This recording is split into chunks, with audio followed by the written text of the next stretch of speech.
ምን እያደረገ ነው? ምንድነው ተደብቆ የሚሰማው? አመሰግናለሁ ሳሚ፣ የሆነ ጥሩ ሰው ነው። አይኔን ነው የከፈትክልኝ።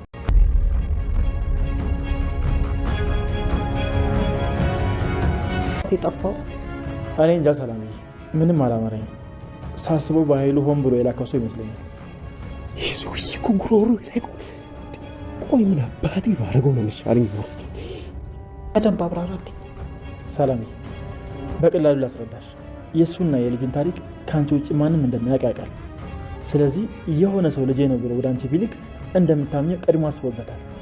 ይሄን ነገር ከአንቺና ከሱ ውጭ ማንም ስለማያውቅ ልጠረጠሪው አትችይም።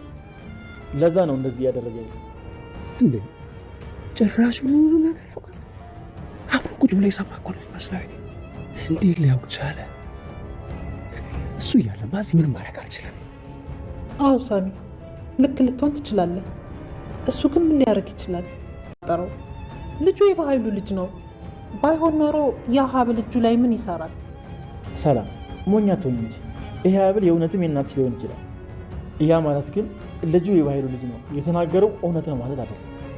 በጣም ቀላል ነገር እኮ ነው። ሀብሉን በኃይሉ ሊሰጠው ይችላል። አይችልም እንዴ? ሁሉንም ነገር አፈረሱ። ስለዚህ እሱ የሚልሽን ብቻ እየሰማሽ አትሸወጂ። ልክ ነህ። የሚገርመው እና የሚደንቀው ሁልጊዜ ነቅ ተጠብቅ፣ ተጠራጠር፣ ያልጠረጠረ ተመነጠረ፣ አጠገብ ያለው ወዳጅ ሳይሆን በሩቅ ያለውን ጥላት አስበው የሚባለው ሳሚሻ በድጋሚ ታሪክ ሰርቷል። ብሌን ታድጓታል። ኦልሬዲ ጆን ወደ ኩሽናው ገብቶ ቢሆን ኦልሬዲ እሷን ከመውጋት ወደኋላ አይልም። አድፍጦና አልሞ የገባበት ሳሚሻ ግን እኔ እየተከታተልኩ ነበረ፣ እጅ ለመታጠብ ይህን ያህል ሰዓት ምን ያቆያል በማለት እንግዲህ ሳሚሻ ጥርጣሬውን አረጋግጧል። ወይዘሮ ሰላምም አይንሽን ግለጪ፣ ወንድምሽ ደጋግሞ ሊጥልሽ፣ ሊወጋሽ፣ ሊቀብርሽ ጉድጓድ ቆፍሮልሽ እሱ ራሱ እየገባበት እቅዱ እየከሸፈበት የከረመ ሰው ምንም ከማድረግ ወደኋላ አይልም። አንቺ ብቻ የምታውቂው ሚስጥር የእሱ ልጅ እንዳለ ወንድ ይሁን ሴት ይሁን የማታውቂው እንደተረገዘ ሄደሽ እሱን ለመፈለግ ልጁን ለማግኘት የሞከርሽ ያንን ደካማ ጎንሽን ተጠቅሞ የላከው አጥቂያችን ነው። እመኜ ሰላምዬ፣ እኔ ልቤን አምነዋለሁ። ልጁ ምንም አላማረኝም። የተሸመደድና የተጠና ቃላቶችን ነው እየተናገረ ያለው ሲል እንግዲህ የሰላምን አይን ለመግለጥ እየሞከረ ነው ሳሚሻ። ሳሚ እንግዲህ በድጋሚ ብሌንን ታድጓታል። በያዘው ቢላዋ ሊወጋት፣ አንቺ የእናት አባቶች ገዳይ አይደለሽም፣ ግን እኔ ልቤ እንደተሰበረው እነሱም ልባቸው ተሰብሮ ህመሙና ስቃዩን ቀምሰውት ከዛ እስከ ወዲያኛው እሸኛቸዋለሁ። መጀመሪያ ግን የልባቸው መስበሪያ የአንጀታቸው መቁረጫ አንቺን ነው የምሰዋሽ እያለ እያቅማማ ገባ ወጣ እያለ የነበረው ጆ በስተመጨረሻ ሳሚሻ ደርሶ ማንቁርቱን ይዞበታል። እጅግ የሚያሳዝነው ሳሚ አሁን ትልቁ ጉዳይ ሰላምን አይንሽን ግለጪ፣ ተጠራጣሪ ስንት ነገር አድርጎሽል እንዴ? ደጋግመሽ የዋህነትሽና ሞኝነትሽን እያወቀ ያንን ደካማ ጎንሽን አምኖበት ነው እሱን የላከሽ በማለት እንግዲህ ሰላምን አይኗን ለመግለጥ እየሞከረ ነው። ሰላምም በትክክል ልክ ነህ፣ ከአንድ ሁለት ከሁለት ሶስት በእኔ ላይ ለመግደል ለእኔን ለማጥፋት ንብረቴን ለመውረስ የሞከረው ሙከራ ስላልተሳካ ምንም ነገር ከማድረግ ወደኋላ አይልም በማለት ሳሚን አመስግናለች። ሰላም የተከበራችሁና የተወደዳችሁ ውድ ቤተሰቦች ሰላማችሁ ዛሬ ተወዳጁ አደራ እጅግ የሚገርምና የሚደንቅ ነገር ተፈጥሯል። እሱስ ምንድን ነው? በጣም ገራሚ በጣም የሚደንቅ ነገር ነው እየተፈጠረ ያለው። ሳሚሻ ታሪክ ሰራ፣ ብሌንን ታደጋት፣ ጆንን አዋረደው፣ አጋለጠው። የበኃይሉ ተላላኪ ጉዳይ አስፈጻሚ እንጂ ያንቺ የወንድምሽ ልጅ አይደለም።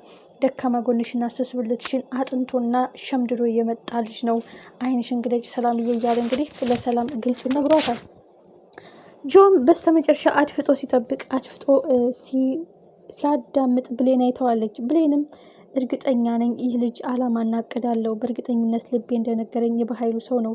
መደዳችን ሊጨርሰና ሊያጠቃና የፈለገው ብዙ ሞክሮት ብዙ ተራምዶ ብዙ ሂዶ አልሳካለት ሲል ይህን አማራጭ ሰላምን ደካማ ጎኗን አጥንቶ ልጁ ያልሆነውን ልጁ ነው ብሎ ያመጣው እሱ ነው። ገና የተረገዘ ልጅ እንደሆነ የሚታወቀው ሴት ይሁን ወንድ ይሁን የማይታወቀው ነገር እንዴት እንደዚህ ሊሆን ይችላል? በዛ ደግሞ ኖርማን ማጅራት መቺ ሌባ አድፍጦ ሰውን የሚጎዳ ነው የሚመስለው በማለት ብሌን የተጠራጠረች ሆኖ ሳይሆን አይቀርም። ሳሚሻን በትክክል አይኔን ከአይነት ላይ ላነሳ አልችልም እያለ እንግዲህ ጆን ማንቁርቱን ይዞታል። ብሌንም በአክስቱ ቤት እንደዚህ ልታደርገው አትችልም ልቀቀው በማለት ነገሮችን ለማረጋጋት ብትሞክርም ሳሚ ግን ነገሮችን በረጋ መንፈስ ወይም ችላ ብሎ ማለፍ አልፈለገም። ሰላም አይንሽን ግለጪ፣ ይህ ልጅ ምንም ደስ አላለኝም። እምነትሽና ሰውን ቶሎ ማመንሽ፣ ንጹህ ልቡሽ በጣም ብዙ ጊዜ ሲጎዳሽ እንጂ ሲሰብርሽ እንጂ የምናየው ሲጠቅምሽ አላየንም። ስለዚህ ወንድምሽ አንቺን ምንም ከማድረግ ወደኋላ አይልም። ጉድጓድ ቢያገኝ አሁኑኑ እስከ ነፍስሽ ቢቀብርሽ ለሱ የምስራች ደስ የሚል ዜና ነው። ስለዚህ አይንሽን ግለጪ ሰላምዬ፣ እኔ እዚህ የተቀመጥኩት እናንተ ለመጠበቅ ነው። በቻልኩት አቅም ደግሞ የተሰማኝንና የማየውን ነገሮችን ብነግርሽና ብትከታተይ መልካም ነው። ፍሪ ስጊ እያልኩሽ አይደለም። አይተሽ እንዳላየሽ አይንሽን እየተከታተልሽ እርምጃሽን ተራመጂ ብሎ አስጠንቅቋታል። ጆ በጭንቀት ተናደደ። አፍንጫዬ ስር ተቀምጠህ አብረህ እዛ በኃይሉ ጋር ስንስማማና ሲያስጠናኝ ያየህና የሰማ ትመስላለህ። እንዴት ይሄን ሊያውቅ ቻለ? በማለት እንግዲህ በድጋሚ ጆን እንግዲህ ቆም ብሎ ያሰበው ሳሚን ብቻ ቀድሞ ማስወገድ እንዳለበት ነው እያሰበ ያለው። ሳሚሻ ግን እኔ ቀላል ሰው አይደለውም። ምንም ቢሆን ከበኃይሉ ጋር ቀድመን ሰርተናል። ስለዚህ በኃይሉ ምን እንደሚያስብ፣ ምን ማድረግ እንደሚፈልግ፣ በምን አይነት ሁኔታ ደካማ ጎኖች አጥንቶ ሰዎችን እንደሚያጠቃ ያውቃል። ስለዚህ ከኔ አታመልጥም፣ ይዘገያል እንጂ እውነት መፈንዳቱ ሀቅ መገለጡ አይቀርም ብሏል። ጋሽ በኃይሉ እንግዲህ አሁን ክፋትና እልኩ እየበረደለት አይደለም። ጭራሽ ጆ ቆመ ብሎ ቢያስብ ኑሮ ዳግም የሚባል ልጅ አለ ብሎ ሲነግረው እሱም አንዱ ጥላቴ ነው ሲል በኃይሉ ምን ቢያረጉትና ምን ቢያረጋቸው ነው ሁሉም ሰው ለሱ ጥላቱ የሆኑ ብሎ ቆመ ብሎ ማሰብ ይችል ነበር። ሳሚንም ደጋግሞ ፊዚካሊም አቋማዊ ሁኔታዎችን እያየ ነው እና እንዴት ነው የእናት አባቴ ገዳይ እሱ ሊሆን የሚችለው? እንዴት ከኔ ጋር ተመሳሳይ የሆነ እድሜ ያለ ሰው እንዴት እነሱ ሊገላቸው ይችላል ብሎ ማሰብ ይችል ነበረ። እሱ ግን በመርዛማ ቃላቶቹ ተመርዞ በኃይሉ አደገኝነት ተጠምዶ እያደገ ስለሆን አይምሮውን ያንን አንደርስታንድ ማድረግ እየቻለ አይደለም። በእርግጥ ተጠራጣሪና ነቄ ሰው ቢሆንም ይህን ነገር እንዴት ማሰብ ያቅተዋል? ኦልሬዲ ሰላም አስገድላቸው ሊሆን ይችላል የሚል ግምት አለው። ግን ሳሚን እንዴት እሱ ገዳይ እሱ አስገዳይ ብሎ ሊያስብ ይችላል? በጣም ከባድ ነው። በዛ ላይ ሰላም እንግዲህ ሳሚሻንም እግድ የለም አይኔን እገልጣለሁ እከታተላለሁኝ፣ ምንም ቢሆን ግን ከመጠራጠር አምኖ መቀበል መልካም ነው። እርግጠኛ ነኝ ደግሞ የበኃይሉ ልጅ ነው እያለች እንግዲህ ሰላም የዋህነቷን እያሳየች ነው። ጆም ተጠራጥሯል። እኔ እሷን አሳመንኩኝ ነገሮችን አቀለልኩ ስል እንዴት ታደርገኛለህ? አፍንጫዬ ስር ተቀምጠህ እቅዴን እያካሸፍክብኝ ነው ማለቱ ሳሚን ከመጉዳት ወደ ኋላ እንደማይል ነው እያየን ያለ ነው። ብሌንን ነበር ማስቀደም የፈለገው። ኦልሬዲ እነሱ ሊጠብቃቸውና ሊከላከልላቸው ወይም ጥርጣሬው ሊናገር የሚችለው እሱ ነው በማለት እንግዲህ ሳሚን ቀድሞ ሊጎዳው ይችላል። በዛ ላይ ዳግም እልከኛውና ትዕቢተኛው ዳግም የጥላት ነህ እንዴ እያለ እንግዲህ ሾከክ እያለ ወደ ቤቱ ተመልሷል። ይህ ማለት ከጆ ጋር የሆነ ነገር ካወራ ሳሚን ተባብረን እንጉዳው ሊል ይችላል። ዳግም ምንም ነገር ከማድረግ ወደኋላ አይልም። ምክንያቱም በቃ ትዕቢት ይዞታል፣ እልክ ይዞታል፣ ቆም ብሎ ማሰብ አቅቶታል። ብሌን ግራ ገብቷታል። ዳግምን እንደምወደው አውቃለሁ፣ የሆነ ቀን ይቅር እንደምለው አውቃለሁ። ግን ደግሞ አንተ ለእኔ ብለህ እየተጎዳህና እኔ ጋር ሆነ እየጠበቅከኝ ህይወትን እየሰዋህ ህይወትን አደጋ ውስጥ እየጣልክ ስንት ውለታ አለብኝ። ስለዚህ ውስጤን ማዳመጥ ትቼ ስሜቴ በነዳይ ነው መራመድ እንፈልገው ውስጥ እንግዲህ ሳሚ ነግረዋል።